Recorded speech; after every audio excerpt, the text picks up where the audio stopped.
Hello, I'm Christy Collodi, the principal of Northwest Primary School and Pierpoint Personalized Learning Center, and I'm here with another edition on the Learning Lounge for Rutland City Public Schools.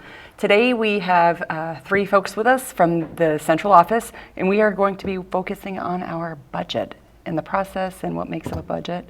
So I'm going to have you guys introduce yourselves, and then we'll get started. I'm Ted Plemetis, the business manager. I'm Bill Olson, the superintendent at Rutland City. And I'm Tim Smith, the accounting controller. Well, thank you for joining me. Sure, thank you. All right, so we're going to talk a little bit about kind of the principle of the budget. Like, how do we start that, and what is the principle behind the budget? Okay, well, thank you very much for having us. Basically, we try and get three things out of a budget. First, we use it as a decision-making tool. We use it then to help set our priorities and make sure that we are allocating funds to meet those priorities and our goals and educational objectives. And the third key point is by doing a budget, it enables us to have accountability and to maintain careful stewardship. In the end, there are only four numbers that we need from the budget itself. And those four are the total expenditures that the administration and the board believes will be necessary to deliver our educational programming for the coming year. The second one is how much of that total will be funded by the federal government, because we're fortunate, like all school districts, receive many federal grants. The next number is how much will be left for the state of Vermont itself to fund through the Agency of Education. And finally, the remainder to be funded by our local taxpayers. The principle, if one wants to put it in those terms, is we develop a budget in order to be able to request the amount of funds that are needed in the coming year to maintain the quality of education that we have, but no more. We want, obviously, to be able to steward these dollars to our taxpayers and say we're finding the most efficiencies that we can and not asking for any more than we need. Great, thank you. Sure. So the budget process is very lengthy, I know. How does one develop a budget for the school? Well, it's interesting. We often get asked, why are you spending so much time on the budget? And one answer that we like to provide is it's not so much that it's that complicated, but we do it a number of times and go through a series of iterations. But the reality is we are working on the budget all year long. And that's not an exaggeration. It's true that the focus of our activity is in the months from September through December. But all year long, we're stewarding our expenditures, we're tracking them, we're looking for efficiencies and cost savings, and we're having discussions about some of the key drivers, which of course include staffing, because our personnel expenditures for salaries and benefits constitute 80% of our total expenditures. So we focus on that a lot. Bill, our assistant superintendent, Rob Bliss, the principals like yourself and others, we're continually having discussions about, have we calibrated the staffing correctly? Do we have the right mix of staff focusing on the right kinds of programs? So that receives a lot of discussion during the year, and then naturally in September and October, that's the starting point for how we're going to develop the coming year budget. And then, as I mentioned, we go through several rounds and reviews as we work through what we expect to be having to spend in various categories of expense. And we get supervision and guidance from the school board of directors as well as its finance committee. Right. So definitely a lot of factors that play into the budget, and staffing sounds like the majority of the money is coming from, for sure. Right. What are some other factors that the school is able to control that impact the budget? Well, I think I'm going to take it back a little bit. Like Ted said, we work on the budget all year long, and that's true. Part of what we're really trying to do with the budget is we have a vision for the school district, and that's set by the school board. And we've done a lot of work in the past 2 years on developing what our new vision, what we call our portrait of a graduate. So we've worked on that to try to get clarity about, we want to have kids who can think critically, we want to have kids who can communicate well, etc. So these are some of the parts of our portrait of a graduate. So we think about that and we say, okay, if that's the vision, We need a plan to get there, so we've been working this year on a strategic plan to help us make those choices.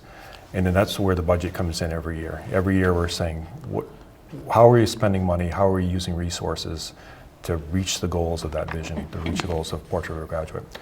So that's the overarching look. And then Ted talked about the technical part of what we do every year. And your question now has totally escaped my head. Your question was, School control, School what are control, some things school that the control. school can control in Yeah. terms of budgets? Because there's so many outside factors. you know, we look at enrollment every year, and there's a major factor. How many kids do we have in the building? And we have to think, you know, what are our class sizes? What's a good class size to make sure we reach the vision? What's the kind of staffing that we need to reach the vision? You know, if we're talking about improving communication skills, that might be in speaking or writing. What are we going to do to teach those skills? Maybe we need to consider different professional development opportunities or different curricula that help us get there. So those are some of the things we think about as we go along.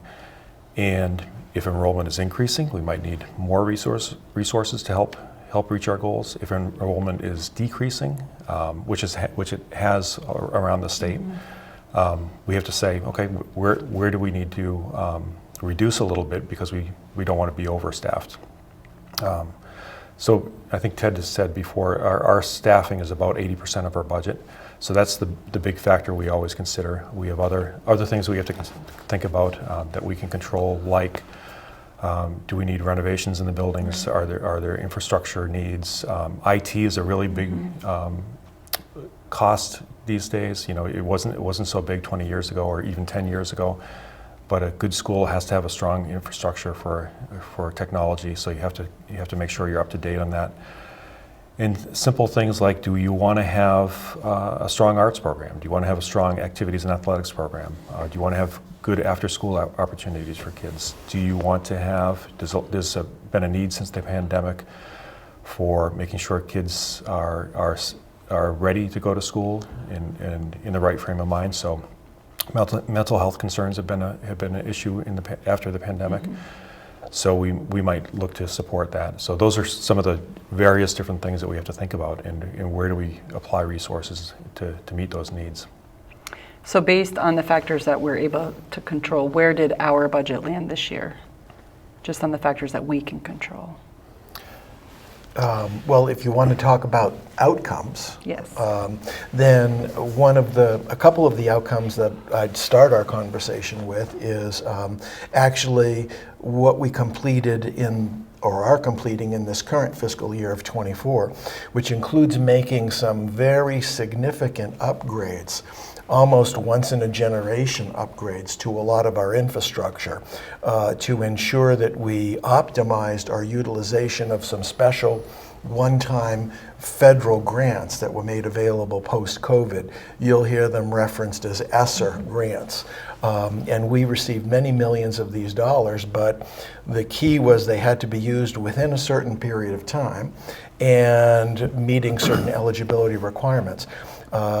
Quite a number of people on the administrative team worked closely together. We actually met weekly for over a year and a half to select and implement projects like significant upgrades to our heating, ventilation, and air conditioning. That one project alone is about $4 million. Much of that equipment had not been upgraded in many, many years, but we were able to utilize funds to do all of that and avoid subsequent year costs to the local taxpayer.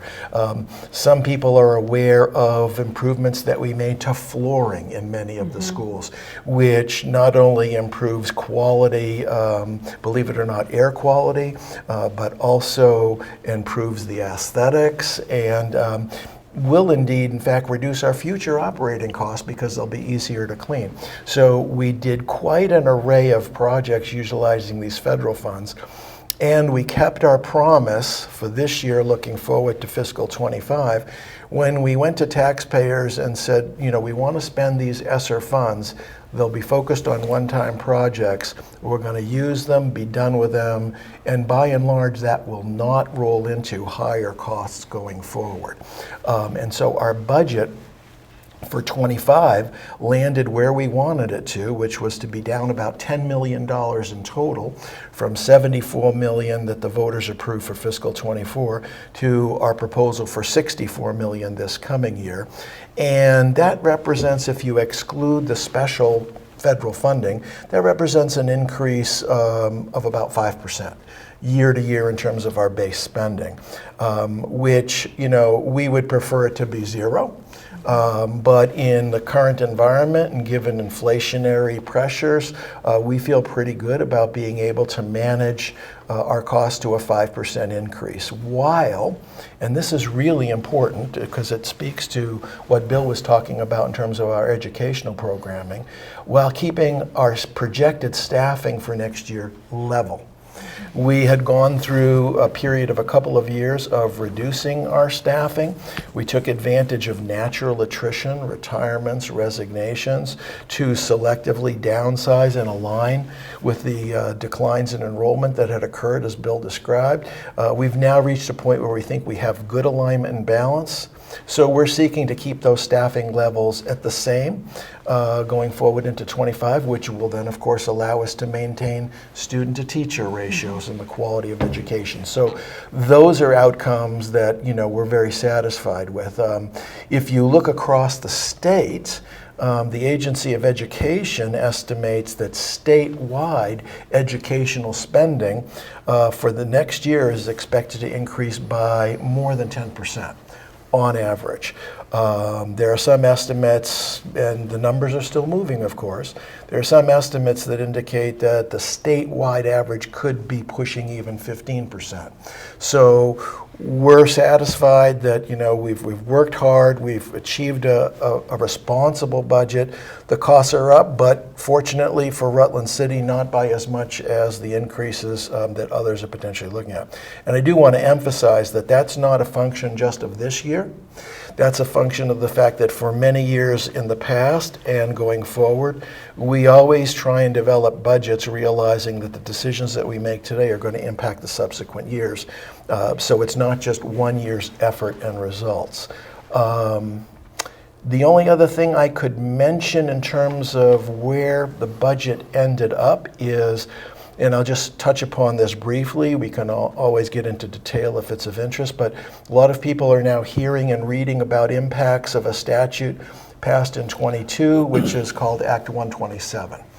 And 127 was set up to make some changes in the way the Agency of Education slices up the pie that we know is the General Education Fund to try and improve the allocation to be in better alignment with the costs to educate students around the state. And that, for a community like Rutland City, means more educational funding proportionately coming to us to help us manage students and educate students in need. That has a tax rate cap that was put in as a transition mechanism for the next several years. Many school districts are utilizing that 5% cap. Rutland City is not. We have been able to manage our budget in such a way, and with the benefits of some of the new student metrics, so that our what's called equalized tax rate, which is before an adjustment for common appraisals across the state, ours is about flat year to year. So we're going up maybe 0.5%, well under the 5% limit. And we're pleased with that because that means that's about 4.5% of increases that we don't need to ask our taxpayers to make. Great. So it sounds like there's a lot of statewide decisions that impact our budget locally and across the state. Is there any further information that we need to know about that, or that would be helpful, you know, to folks that may be watching or a local taxpayer? How does the statewide decisions? Yeah. Great. So I guess statewide can mean a couple different things. Is statewide decisions those made by politicians in Montpelier through various legislation, or is it statewide decisions made by school boards and districts around the state? I think one thing that's important to remember is that we have a statewide educational system. And what that means is typically every year the legislature sets a yield sometime in the late spring, which is a measure of how much tax revenue needs to be raised by the education fund to support the school budgets across the state. So, You know, decisions made in Burlington, for example, with their build out and new high school, you know, Rutland taxpayers across the state are helping to fund those investments because it's a burden on the educational fund, and all these decisions go to funding the educational fund. So it's a statewide educational system, and that's important to remember. And then a couple things that Ted just mentioned, the Act 127 and the change in pupil weights. Moving from equalized pupil in prior years to now long-term weighted average daily membership. Rutland was a benefactor in that reweighting due to various new metrics such as poverty metrics, free and reduced lunch, fostering and state place students, homeless population, etc. Rutland was a benefactor, and therefore our pupil counts, now deemed to be long-term weighted ADM, increased, which therefore in the denominator allowed our education spending per pupil now to reflect better. It gave us basically greater capacity to spend money without having an impact on our equalized tax rate. So that was certainly a decision made at the statewide level, and it benefited our school district. And then, of course, another statewide decision is the impact of the common level of appraisal, commonly referred to as the CLA. And what the CLA is basically a 3-year average or look back about how properties which are selling in your community compare to their assessed value. So in this particular formula here, the assessed value of one's property is the numerator, and what it sold for, or the market value, is the denominator. So as we've all seen in the post-pandemic era, here in Vermont at least, properties are selling way above assessed value. And what that does is it causes the CLA to go lower. And the CLA has an inverse impact or relationship to a tax rate. When the CLA goes lower, the equalized tax rate goes higher.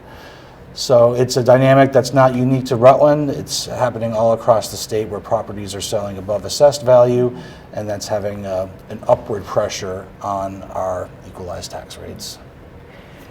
Great. How does our CLA compare to other districts around the state? Well, I could offer you a couple of observations on that. The first is that Rutland's CLA for fiscal 24 had been about 83%.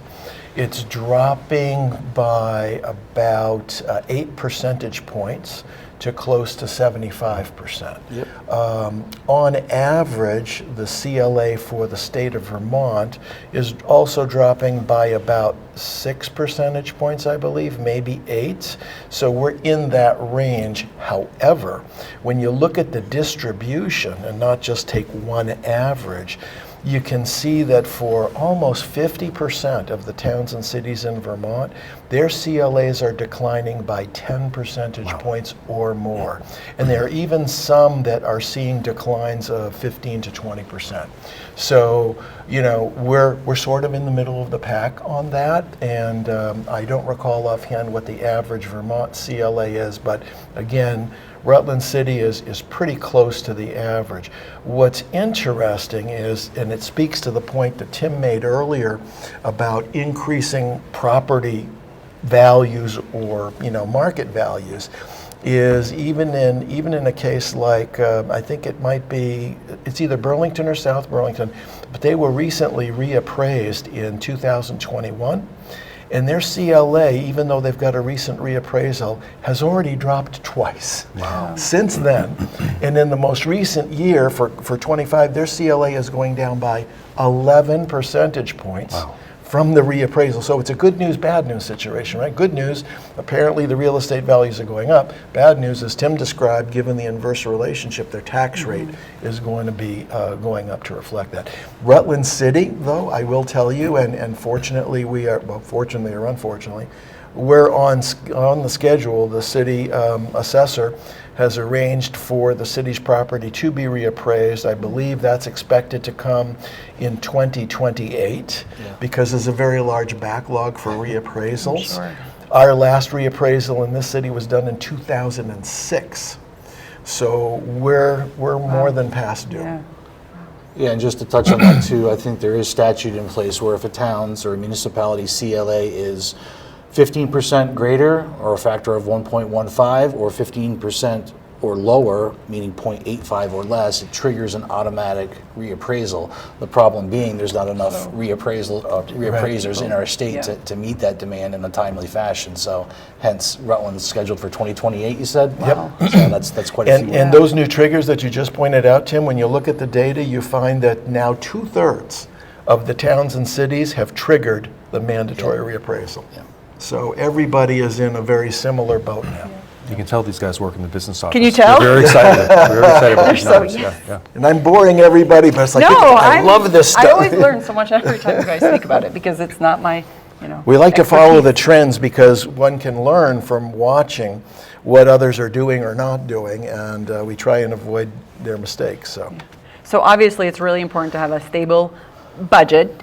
And what are some of the benefits that may bring to a school community? So if I'm watching this at home, we don't ever say vote yes, but we say do vote. Why would I want to come and vote on this?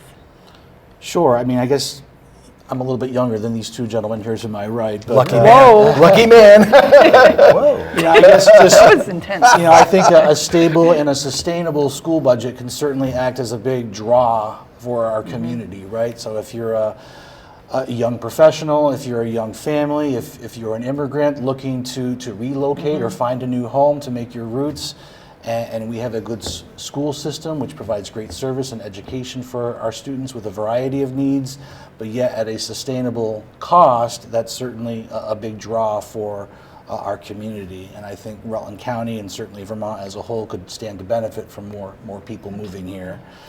So I think that's one reason. And I just want to point out too that I think our school budget is it focuses on needs of our students, not necessarily all the wants that we have, and that certainly plays to an affordability factor. And as a taxpayer too, I think if taxpayers, they can perceive the value and justify their investment in the property taxes they pay if they can feel good about the student outcomes. And the quality of people that our school system is preparing. That's ultimately the goal, is to produce good citizens, right? So if people can see that, they can see the outcomes, they feel good about making those investments into our school district. And then another unique thing about the school budget process that I enjoy is the fact that it just brings in people together to have discussions with different points of view and different interests. We're all interested in educating our children. So this budget development process is really a good forum for people to come together and have those discussions and hear other people's points of view. And I just think that's great for the community to be able to come together and talk about a common subject matter. I would agree with Tim. I won't repeat it. I agree with you. School That budgets he's are younger, real- or do you agree with that? That too. I just want to make sure. Sorry. But it is a real economic driver for the community. But you're talking about we have all the kids in the community in our schools, and we serve them all. We serve them, help them grow, and help them meet their needs, and help them do things that they might not have imagined that they were going to do before. So we have a wide range of supports and services for kids. We think about the arts, athletics, activities, beyond just the academic things that we do with them, or some of the smaller programming that we have, small size programming that we have, to support kids who really need that help, and they're successful. So I hear all the time about the kids who have gone through the system, who have graduated, gone on to the big world, and they're very successful in changing the world. So it comes from having a stable, well-supported school system, and the community does that for us. This community supports our school system. So, Can go I just ahead. add something Of course. to that? And I think part of, I just want to pick up on a couple of things that Tim and Bill mentioned, because I think this is a really important question that you asked. And a lot of it, starts with trust and understanding. And one of the things that we do as a school administration is a few times a year we'll go visit with the Board of Aldermen and the Board of Alderwomen to just keep them up to date with what we're thinking about and to solicit their guidance. And one of the alderwomen, maybe it was a year and a half ago, when we were having this discussion about budgets and the implied tax rates, she made a very important point to me. She said, you know, Ted, she said, if the tax rate gets too high, this is per a point that Tim was mentioning a moment ago, if it gets too high, that will make it more, in addition to making it more difficult for residents to afford it, it will also make it more difficult to attract the businesses to come and help grow the economy that we need. And I said, you know, we're aware of that, you're absolutely right, but there's another point that is equally true. And that is that if we do not continue to offer the excellence in educational programs that we have and that reputation, you won't get businesses to come either, because people will not want that. And to the credit of, it was Sharon Davis, to her credit, she acknowledged, you know, the importance of that argument as well. And of course, my follow-up comment was, so it's to Tim's point about working together with the community, it's our responsibility to find an appropriate balance, you know, between affordability and sustainability and excellence in education. Because there's also an old adage that says, you know, the cost of a good education is not inexpensive, but the cost of a not so good education is even higher. Because if you're not going to prepare students and our friends and family to achieve their potential, there are going to be other costs down the line, as well as lives unfulfilled. So, you know, these are really, really important considerations. And the last point that I want to make is that we have something called the 25-cent rule. And it's a rule of thumb, it's not precise, but what it refers to is the fact that for each dollar of educational spending, in this case almost $64 million for the coming year for our budgets, 75 cents out of each dollar is basically coming into Rutland City from either the federal government or from elsewhere in the state, as Tim mentioned. So typically, if you look at the homestead and the non-homestead taxes that are raised from our local taxpayers, that's typically in the $15 million range, which is about 1/4 of the total. So we are actually getting more money into our community from the school budget relative to the expenditures. Now, this is not a reason in and of itself to say, oh, well, gee, I need to expand the budget so I'll get more money in. No, we don't do that. But the point is, we are a net beneficiary. And as many people know, the school district, which has about 500 full-time employees, many part-time workers, we are one of the bigger employers after the medical center and General Electric, which, you know, that is a good thing overall in terms of your question at the beginning, which was about stability, you know, and the economic viability of the community. So it's like everything else. We take it in balance, but we are bringing good paying jobs into the community where people spend their money and hopefully help the economy to thrive here. Yeah, great. So this is one platform to bring some knowledge about the budget. In a quick 45-second summary, what are some other ways we're informing folks about the budget? Where can they find out more information? What are some of the highlights they may be able to see? I would say the Rutland City Public School website. Yep. Each school is highlighted there, but where are some places in the community where they can gain additional information about the budget? Do you Would you guys? like to comment on that?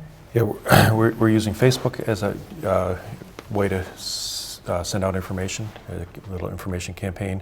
All our budget meetings have been on PEG TV, and you can go to their YouTube channel to find that. We have information on the website, as you said. And you can call us anytime. Right, We- that's what we I have was, many can people folks give call and us a just call if they and have say, specific yeah. questions or anything about the budget, they can Yep, call? all the Yeah. time. That And we happens a also lot. do outreach where, you know, we'll reach out to community groups, whether it's a Rotary Club or another organization, offering to come and to speak for 10 or 15 minutes and answer, you know, voter and constituent questions one-on-one or in small groups if that's helpful to them. And, you know, Tim in his role, you know, with his community and his school district, you've done some interesting initiatives like Coffee and Conversation. Am I recalling correctly? That's Yeah. been very effective. Yeah, we have listening tours, number one, where we go out to each one of our schools within the district and welcome the community to come in and ask questions. We have a short presentation. We also go out to, you know, diners, general stores, community gathering places to go out there and make ourselves available to answer those questions, because certainly school finance is a complicated issue. people are rightfully having questions that they need answered, and we just want to be part of this transparent process and share the information and knowledge that we have. And we're hoping to do more of that in this community in the coming year. Great, thank you so much. Sure. It's a big topic. We didn't have a lot of time to cover it, but I think it was a good highlight on letting the viewers know, what it takes for a school budget. So thank you so much, and thank you for watching.